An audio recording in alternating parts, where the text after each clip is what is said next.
नमस्कार सभी विद्यार्थियों का एक बार फिर से एग्री कोचिंग बाय विकास सर परिवार में हार्दिक स्वागत करता हूं।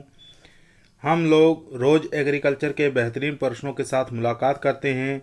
जैसा कि आप लोगों को पता है कि कृषि विज्ञान से संबंधित जितने भी एग्ज़ाम होते हैं, चाहे आईसीआर हो, BHU, AFO, IBPS, TGT, PGT, UP CATET, जो भी इस तरीके के एग्ज़ाम होते हैं उनकी तैयारी से संबंधित प्रश्नों को हम रोज़ाना लेकर आते हैं।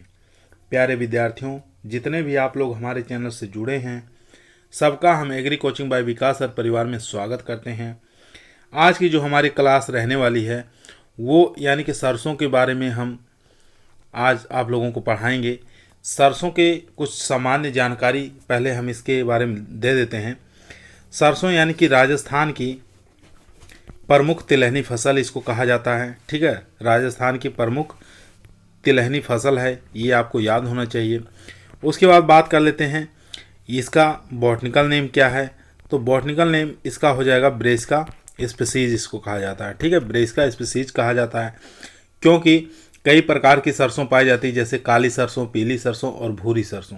ठीक है, पीली सरसों जो होती है उसको कहते हैं यानी कि ब्रेसिका स्पीसीज। वैरायटी जो होती है येलो होती है। ब्रेसिका स्पीसीज वैरायटी जो होती है ये हो जाएगी ब्राउन मस्टर्ड। ठीक है, इस प्रकार से इसके नाम होते हैं। तो इसका उत्पत्ति स्थान की बात कर लेते हैं। तो उत्पत्ति स्थान सरसों का चीन हो जाएगा। ठीक है, चीन हो जाएगा इसका उत्पत्ति स्थान। अब इसकी फैमिली की बात कर लेते हैं। तो इसकी फैमिली हो जाएगी यानी कि क्रूसीफेरी। ठीक है, क्या हो जाएगी? क्रूसीफेरी, या इसको कह सकते हैं ब्रेसिकेसी के नाम से भी जाना जाता है। ठीक है, ब्रेसिकेसी के नाम से भी इसको जाना जाता है। और भारतीय जो सरसों होती है, ठीक है, भारतीय जो सरसों होती है उसको हम किस नाम से जानते हैं? तो उसको हम काली सरसों के नाम से जानते हैं, लेकिन उसका वैज्ञानिक नाम हो जाएगा ब्रेसिका जुन्सिया। ठीक है, क्या हो जाएगा? ब्रेसिका जुन्सिया कहा जाता है उसको, ये आपको याद होना चाहिए। ठीक है, ब्रेसिका जुन्सिया कहा जाता है। इसको राया के नाम से जाना जाता है, लाहा के नाम से जाना जाता है। ठीक है, ये सब चीज़ें आपको याद होना चाहिए।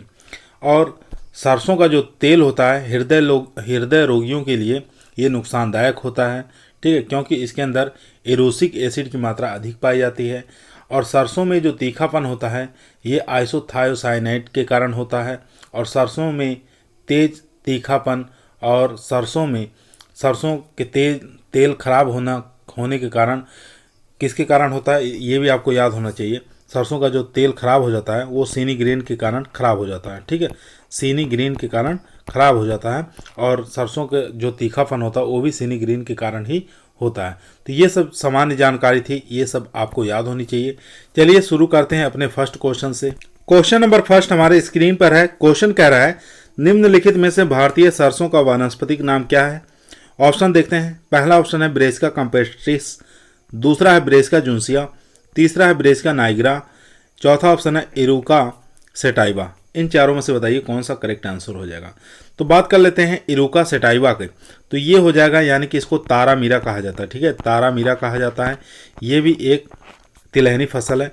इसको रॉकेट क्रेस के नाम से भी जाना जाता है। ठीक है, रॉकेट क्रेस के नाम से भी इसको जाना जाता है। ये भी आपको याद होना चाहिए। बात कर लेते हैं ब्रेसिका नाइग्रा। ब्रेसिका नाइग्रा जो होता है ये हमारे हो जाएगी बनारसी राई। ठीक है, इसको किस नाम से जानते हैं? बनारसी राई के नाम से भी जानते हैं, ये आपको याद होना चाहिए। और एक और इसका उपनाम है, इसको काली सरसों के नाम से भी जाना जाता है। ठीक है, काली सरसों के नाम से भी इसको जाना जाता है, ये आपको याद होना चाहिए। ब्रेसिका जुन्सिया की बात कर लेते हैं। तो ब्रेसिका जुन्सिया जो है ये हमारी भारतीय सरसों का बॉटनिकल नेम है। ठीक है, तो बी ऑप्शन यहाँ पर हमारा करेक्ट आंसर हो जाएगा। उसके बाद चलते हैं ए ऑप्शन जो है ब्रेसिका कैम्पेस्ट्रिस। तो ये हो जाएगा यानी कि ब्रेसिका कैम्पेस्ट्रिस वैरायटी जो होती है ये येलो भी हो सकती है। ठीक है, येलो जो सरसों होती है येलो कह सकते हैं, या ब्रेसिका कैम्पेस्ट्रिस वैरायटी ब्राउन। ठीक है, या ब्राउन कह सकते हैं, इस प्रकार की। तो हमारा ए ऑप्शन यहाँ बी ऑप्शन है हमारा करेक्ट आंसर हो जाएगा। ठीक है, बी ऑप्शन राइट। चलते हैं क्वेश्चन नंबर 2 पर। क्वेश्चन नंबर 2 स्क्रीन पर है। क्वेश्चन कह रहा है निम्नलिखित में से सरसों की कुल संबंधित है। ठीक है, सरसों की फैमिली बताना है, कौन सी फैमिली से बिलोंग करता है सरसों। लेगुमिनेसी, ग्रेमिनी, क्रूसीफेरी या कंपोजिटी, इन चारों में से बताइए कौन सा करेक्ट आंसर हो जाएगा।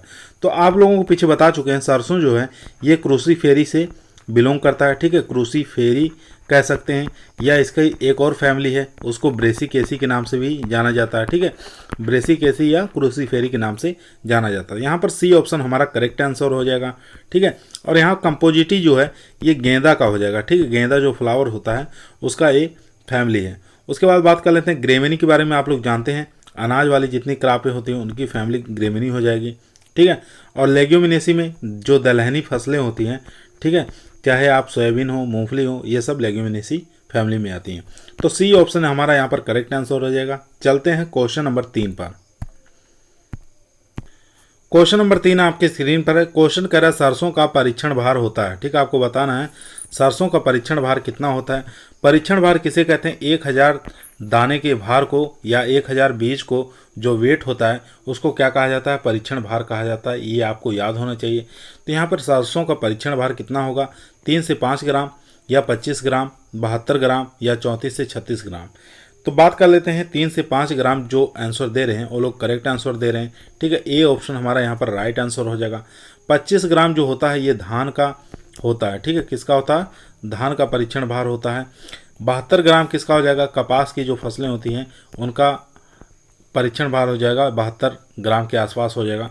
34 ग्राम भी आप याद रखेंगे मूंग का, ठीक है, मूंग का जो होता परीक्षण भार ये 34 से लेकर 36 ग्राम होता है। तो यहाँ पर ए ऑप्शन हमारा करेक्ट आंसर है। चलते हैं क्वेश्चन नंबर 4 पर।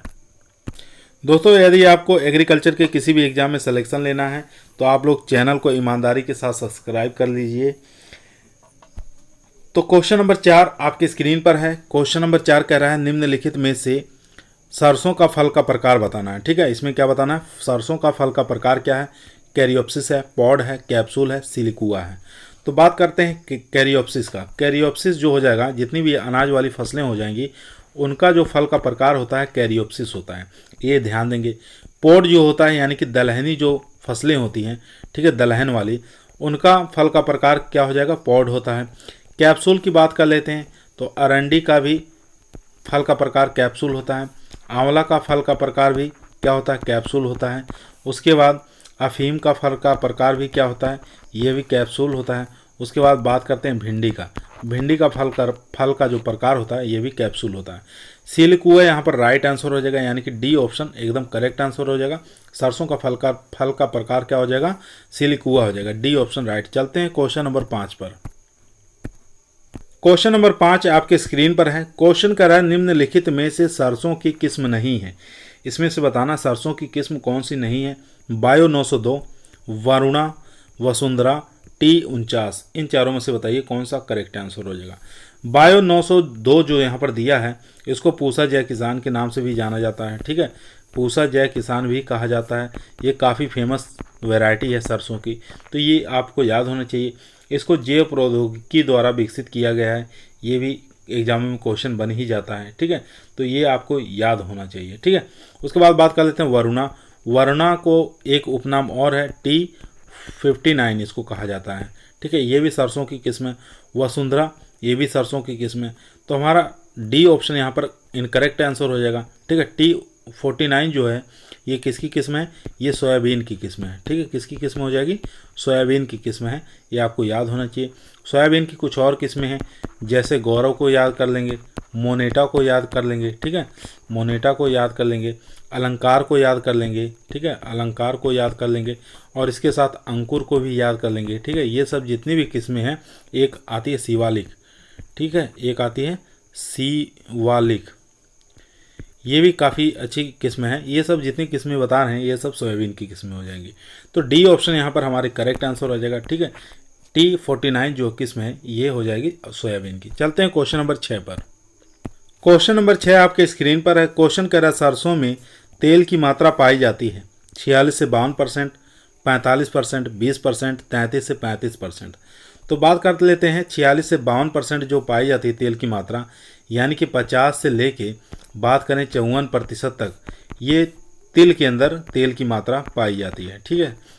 45% की बात करें तो मूंगफली के अंदर जो तेल की मात्रा पाई जाती है वो 45% के लगभग पाई जाती है, ठीक है, ये आपको याद होना चाहिए। 20% की बात कर लेते हैं तो 20% जो तेल की मात्रा है ये पाई जाती है सोयाबीन के अंदर, ठीक है। सोयाबीन के अंदर 20% तेल की मात्रा पाई जाती है। यहीं पर प्रोटीन की मात्रा की बात करें 40 से लेकर 42% तक प्रोटीन की मात्रा पाई जाती है किसमें, सोयाबीन के अंदर। उसके बाद बात कर लेते हैं 33% यहाँ पर दिया है, तो 33 से लेकर 35% या 34% ये हो जाएगा सरसों के अंदर, ठीक है। और यहाँ पर 35% दिया है तो ये हो जाएगा तारा मीरा, ठीक है। तारा मीरा इसके अंदर 33 से लेके यानी कि 35 से लेके बात करें 37% तक ये तारा मीरा के अंदर पाई जाती है। तो यहाँ पर डी ऑप्शन हमारा करेक्ट आंसर हो जाएगा, ठीक है। डी ऑप्शन हमारा करेक्ट आंसर। चलते हैं क्वेश्चन नंबर 7 पर। क्वेश्चन नंबर 7 आपके स्क्रीन पर है। क्वेश्चन कह रहा है सरसों का प्रथम हाइब्रिड किस्म कौन सी है, ठीक है। H4 या ICPH 8 या NRCHB 506 या HB1। बात कर लेते हैं H4 जो है ये CT पटेल द्वारा, ठीक है, किसके द्वारा, CT पटेल द्वारा कपास की प्रथम हाइब्रिड किस्म है, ठीक है। ये आपको याद रखेंगे, इनकी CT पटेल द्वारा विकसित की गई थी कपास की प्रथम हाइब्रिड किस्म H4, ठीक है। ICPH 8 जो है ये अरहर की प्रथम संकर किस्म है, इसको आप ही को याद होना चाहिए। NRCHB 506 ये हो जाएगी फर्स्ट संकर किस्म, ठीक है। फर्स्ट संकर किस्म किसकी, सरसों की, ठीक है। ये आपको याद होना चाहिए, अच्छी किस्म है। और ये कहाँ से निकाली गई थी, DRMR, ठीक है। ये कहाँ पर है, सेवर, यानी कि सरसों अनुसंधान संस्थान सेवर भरतपुर में, यहाँ से इसको निकाली गई थी, ठीक है। भरतपुर से निकाली गई थी जो कि राजस्थान के अंदर स्थित है। HB1 ये किसकी हाइब्रिड किस्म है, तो ये बाजरा की प्रथम हाइब्रिड किस्म है, ये भी आपको याद होना चाहिए। तो हमारे क्वेश्चन का करेक्ट आंसर हो जाएगा यहाँ पर सी ऑप्शन एकदम राइट आंसर हो जाएगा, ठीक है। चलते हैं क्वेश्चन नंबर 8 पर। क्वेश्चन नंबर 8 आपके स्क्रीन पर है। क्वेश्चन कह रहा है सरसों की बुआई का उचित समय क्या है, मध्य सितंबर से लेकर मध्य अक्टूबर, मध्य नवंबर से लेकर मध्य दिसंबर, मध्य अगस्त से लेकर मध्य सितंबर या मध्य दिसंबर से लेकर मध्य जनवरी। इन चारों में से बताइए कौन सा करेक्ट आंसर हो जाएगा। तो आप लोग जानते होंगे कि सरसों जो है ये रबी सीजन की तिलहनी फसल है, ठीक है। ये आपको याद होनी चाहिए, तिलहनी फसल है रबी सीजन की। तो इसकी जो बुआई करेंगे यानी कि सितंबर से लेकर अक्टूबर के महीने में इसकी बुआई करते हैं, ठीक है। अगर पाला का प्रभाव अधिक पड़ रहा है, सरसों नुकसान हो रहा है, तो इसके लिए हम किसका छिड़काव करते हैं, H2SO4 का छिड़काव करते हैं। कितनी मात्रा में, 0.1% मात्रा में स्प्रे किया जाता है। ये भी क्वेश्चन बन जाता है, पाला से बचाव के लिए किसका स्प्रे किया जाता है, H2SO4 का 0.1% की दर से स्प्रे किया जाता है, जिससे पाला को रोका जा सकता है, ठीक है। तो यहाँ पर करेक्ट आंसर हो जाएगा, यानी कि सरसों की बुआई जो है उसका अच्छा समय जो माना गया मध्य सितंबर से लेकर मध्य अक्टूबर, ये ऑप्शन यहाँ पर राइट आंसर हो जाएगा, ठीक है। चलते हैं क्वेश्चन नंबर 9 पर। क्वेश्चन नंबर 10 आपके स्क्रीन पर है। क्वेश्चन कह रहा है सरसों का सीड मल्टीप्लिकेशन रेशियो है, ठीक है। आपको बताना है सीड मल्टीप्लिकेशन रेशियो कितना होता है, यानी कि बात करें एक बीज से कितने बीज का निर्माण होता है, ये आपको बताना है अनुपात में, 1:20, 1:100, 1:200, 1:8। इन चारों में से बताइए कौन सा करेक्ट आंसर हो जाएगा। बात करते हैं 1:20 जो है ये हो जाएगा गेहूं का, ठीक, किसका हो जाएगा, गेहूं का हो जाएगा। 1:100 ये हो जाएगा सरसों का, ठीक है, सरसों का हो जाएगा। 1:200 ये हो जाएगा बाजरा का, ये आपको याद होना चाहिए। 1:8 ये हो जाएगा मूंगफली का, ठीक है, मूंगफली का हो जाएगा, ये आपको याद होनी चाहिए। तो यहाँ पर बी ऑप्शन हमारा करेक्ट आंसर हो जाएगा, ठीक है। बी ऑप्शन यानी कि एक बीज से 100 बीज का निर्माण होता है, ये आपको याद होना चाहिए। तो बी ऑप्शन राइट। चलते हैं क्वेश्चन नंबर 11 पर। क्वेश्चन नंबर 11 आपकी स्क्रीन पर है। क्वेश्चन कह रहा है सरसों का बीज दर रखते हैं 4 से 6 किलोग्राम प्रति हेक्टेयर, 12 से 15 किलोग्राम प्रति हेक्टेयर, 80 से 100 किलोग्राम प्रति हेक्टेयर, 100 से 125 किलोग्राम प्रति हेक्टेयर। तो ए ऑप्शन जो यहाँ पर है ये हमारा करेक्ट आंसर हो जाएगा, ठीक है, 4 से 6 किलोग्राम प्रति हेक्टेयर। अगर बात कर लेते हैं सिंचित क्षेत्रों के लिए, ठीक है, सिंचित क्षेत्रों के लिए सरसों की बीज दर लगेगी 2.5 से लेके 3 किलोग्राम, ठीक है, 2.5 से लेके 3 किलोग्राम प्रति हेक्टेयर, ये आपको याद होना चाहिए। तो यहाँ पर 4 से 6 किलोग्राम हमारा करेक्ट आंसर हो जाएगा। 12 से लेकर 15 किलोग्राम प्रति हेक्टेयर जो बीज दर लगेगी ये अरहर की लगेगी, ठीक है, अरहर की बीज दर इतनी लगेगी। 80 से 100 किलोग्राम ये तो जानते हैं, ये लगेगी गुच्छे वाली मूंगफली के लिए, ठीक है, किसके लिए, गुच्छे वाली मूंगफली के लिए, ये आपको याद होना चाहिए, गुच्छे वाली मूंगफली के लिए, मूंगफली के लिए बीज दर हो जाएगा 80 से 100 किलोग्राम। साथ ही आपको याद रखना काबुली चने का भी बीज दर कितना लगता है, ये लगेगा 80 से 100 किलोग्राम, ठीक है। तो दोनों क्वेश्चन यहाँ पे तैयार हो जा रहा है, यानी कि गुच्छे वाली मूंगफली के लिए बीज दर 80 से 100 और काबुली चने का भी बीज दर 80 से 100। यहाँ पे 100 से लेके 125 जो दिया हुआ ये हो जाएगा गेहूँ और जौ के लिए, ठीक है, गेहूं और जौ के लिए बीज दर जो हो जाएगी ये 100 से लेके 125 किलोग्राम प्रति हेक्टेयर हो जाएगी। नॉर्मल रूप से 100 किलोग्राम गेहूं लगता है, 8 इंची क्षेत्रों के लिए 125 किलोग्राम गेहूं की बीज दर लगती है, ठीक है। देरी से अगर गेहूं की बुआई कर रहे हैं तभी 125 किलोग्राम, ये आपको याद होना चाहिए। तो ए ऑप्शन हमारा यहाँ पर करेक्ट है। चलते हैं क्वेश्चन नंबर 12 पर। क्वेश्चन नंबर 12 आपके स्क्रीन पर है। क्वेश्चन कह रहा है सरसों के लिए उपयुक्त तापमान होना चाहिए 12 से 15 डिग्री सेंटीग्रेड तापमान, 18 से 25 डिग्री सेंटीग्रेड तापमान, 25 से 30 डिग्री सेंटीग्रेड तापमान या 30 से 35 डिग्री सेंटीग्रेड तापमान। तो यहाँ पर जो बी ऑप्शन है वो करेक्ट आंसर हो जाएगा, यानी कि 18 से लेके 25 डिग्री सेंटीग्रेड तापमान की आवश्यकता होती है सरसों की, ठीक है, सरसों के लिए उपयुक्त टेम्परेचर। तो बी ऑप्शन हमारा करेक्ट आंसर। चलते हैं क्वेश्चन नंबर 13 पर। क्वेश्चन नंबर 13 आपके स्क्रीन पर है। क्वेश्चन कह रहा है सरसों के लिए पौधरोपण दूरी रखते हैं, यानी कि पौधे से पौधे की दूरी और लाइन से लाइन की दूरी कितनी रखी जाती है, 15 × 10 सेंटीमीटर, 20 × 10 सेंटीमीटर, 30 × 10 सेंटीमीटर या 45 × 10 सेंटीमीटर।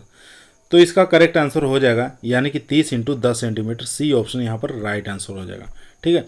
बात करेंगे सरसों के लिए भी, जो पौधरोपण दूरी है वो रखते हैं 30 × 10 सेंटीमीटर और अधिकतर दलहनी वाली फसलों के लिए भी जो दूरी रखते हैं ये 30 × 10 सेंटीमीटर रखा जाता है। 45 × 10 सेंटीमीटर यहाँ पर दिया हुआ, ये हो जाएगा डिस्टेंस राई के लिए और बनारसी राई के लिए भी, ठीक है, बनारसी राई के लिए भी ये हो जाएगी डिस्टेंस। और उसके बाद काली सरसों के लिए भी ये बीज दर हो जाए, ये डिस्टेंस हो जाएगी इतनी, ठीक है, सरसों के लिए। चलते हैं क्वेश्चन नंबर 14 पर। क्वेश्चन नंबर 14 आपके स्क्रीन पर है। क्वेश्चन कह रहा है सरसों में सफ़ेद रोली, जिसको व्हाइट रस्ट कहा जाता है, किसके कारण होता है, रोग कारक का नाम बताना है। एरिसाइफी क्रूसीफेरस या पेरोनोस्पोरा पैरासिटिका या अल्टरनेरिया ब्रेसी की। यहाँ पर ब्रेसी नहीं रहेगा, ब्रेस्की रहेगा, ठीक है, ये आपको याद रखना है, ब्रेसी की, ये आपको याद होना चाहिए। उसके बाद बात करते हैं एल्ब्यूगो कैंडिडा, ठीक है। तो इन चारों में से बताइए किसके कारण होता है। तो यहाँ पर डी ऑप्शन हमारा राइट आंसर हो जाएगा, ठीक है। एल्ब्यूगो कैंडिडा के द्वारा क्या होता है, सरसों के अंदर सफ़ेद रोली यानी कि वाइट रस्ट नामक रोग हो जाता है, ठीक है। डी ऑप्शन हमारा करेक्ट आंसर हो जाएगा। यहाँ पर एरिसाइफी क्रूसीफेरी जो दिया हुआ है ये हो जाएगा पाउडरी मिल्ड्यू, ठीक है, पाउडरी मिल्ड्यू जो रोग लगता है सरसों के अंदर उसके कारण हो जाएगा। पेरोनोस्पोरा पैरासिटिका जो दिया हुआ है ये हो जाएगा डाउनी मिल्ड्यू, ठीक है, ये हो जाएगा डाउनी मिल्ड्यू इसके कारण लगता है, ये आपको याद होना चाहिए। और इसके बाद यहाँ पर अल्टरनेरिया ब्रेसिकेसी जो दिया हुआ है ये ब्लास्ट रोग जो लगता है सरसों के अंदर उसके कारण ये हो जाएगा, ठीक है। तो यहाँ पर डी ऑप्शन हमारा राइट आंसर हो जाएगा। चलते हैं क्वेश्चन नंबर 15 पर। क्वेश्चन नंबर 15 आपके स्क्रीन पर है। क्वेश्चन कह रहा है सरसों का भंडारण कितने प्रतिशत नमी पर किया जाता है, 8%, 10%, 12% या 14%। तो बात कर लेते हैं, अगर अनाजों का हम भंडारण कर रहे हैं तो अनाज वाली जितनी फसलें होती हैं तो उनका भंडारण हम 10 से लेकर 12% पर करते हैं, ठीक है। नमी कितनी होनी चाहिए, 10 से लेकर 12% नमी पर करते हैं अनाज वाली फसलों के लिए। अगर दलहनी वाली जितनी भी फसलें होती हैं उनका हम भंडारण कितने परसेंट पर करते हैं, यानी कि 8 से लेकर 10% पर किया जाता है। उसके बाद बात कर लेते हैं तिलहनी वाली जितनी फसलें होती हैं, तिलहनी वाली जितनी भी फसलें होती हैं उनका हम भंडारण 6 से लेकर 8% वाली पर करते हैं। तो यहाँ पर देख सकते हैं कि ए ऑप्शन हमारा करेक्ट आंसर हो जाएगा, ठीक है। 8% यहाँ पर दिया हुआ है तो ए ऑप्शन हमारा राइट आंसर हो जाएगा। चलते हैं क्वेश्चन नंबर 16 पर। क्वेश्चन नंबर 16 आपकी स्क्रीन पर है। क्वेश्चन कह रहा है सरसों का आपत्तिजनक खरपतवार कौन सा हो जाएगा, यानी कि आपत्तिजनक खरपतवार उसे कहते हैं ये जो खरपतवार होते हैं ये जो हमारे मुख्य बीज होते हैं उनसे मिलते जुलते हैं, उन्हीं के समान सेम दिखाई देते हैं। ठीक है, तो इसलिए उनको अलग करना मुश्किल हो जाता है। बीज के समान ही मुख्य जो फसल है हमारी बीज के समान ही दिखाई देते हैं, इसलिए इनको अलग करना बड़ा मुश्किल हो जाता है। तो जैसे गेहूं की फसल में गेहूंसा जो होता है खरपतवार, ये गेहूं के समान ही दिखाई देता है। ठीक है, तो ये हो जाएगा ए ऑप्शन, गेहूं का गेहूंसा। बथुआ की बात कर लेते हैं, तो बथुआ जो होती है, जितनी भी रबी वाली क्रॉप होती हैं उसके अंदर बथुआ खरपतवार पाया जाता है। जैसे गेहूं के अंदर खरपतवार जो रहेगा ये बथुआ हो जाएगा, जौ के अंदर भी बथुआ खरपतवार पाया जाता है, और सरसों के अंदर भी बथुआ खरपतवार पाया जाता है। बात कर लेते हैं प्याजी। प्याजी जो होती है, ये प्याज के जो बीज होते हैं, नर्सरी है उसके अंदर ये दिखाई देते हैं। ठीक है, और इसके बीज जो होते हैं प्याज के बीज के समान ही दिखाई देते हैं, मिलते जुलते हैं। और यहाँ पर 87 जो दिया हुआ है, तो ये हमारे क्वेश्चन का करेक्ट आंसर हो जाएगा, डी ऑप्शन हमारा राइट आंसर हो जाएगा।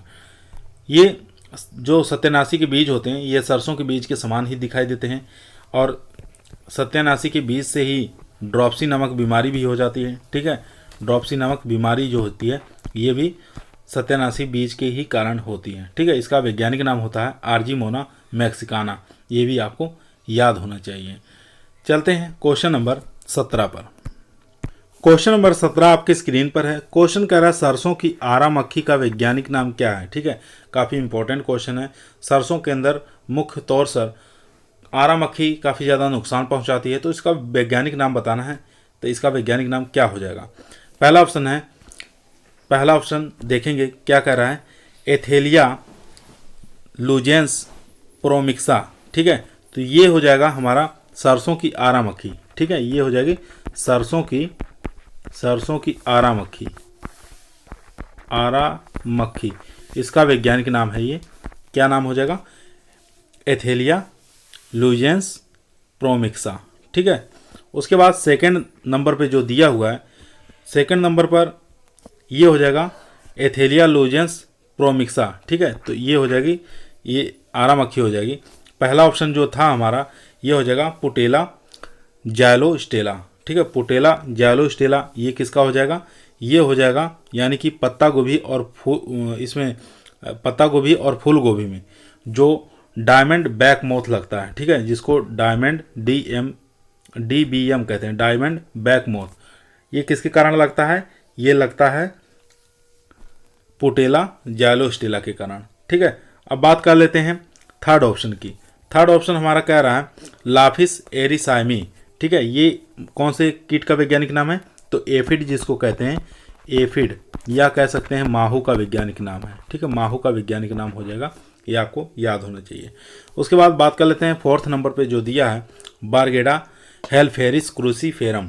तो ये हो जाएगा पेंटेड बग का। ठीक है, ये हो जाएगा किसका?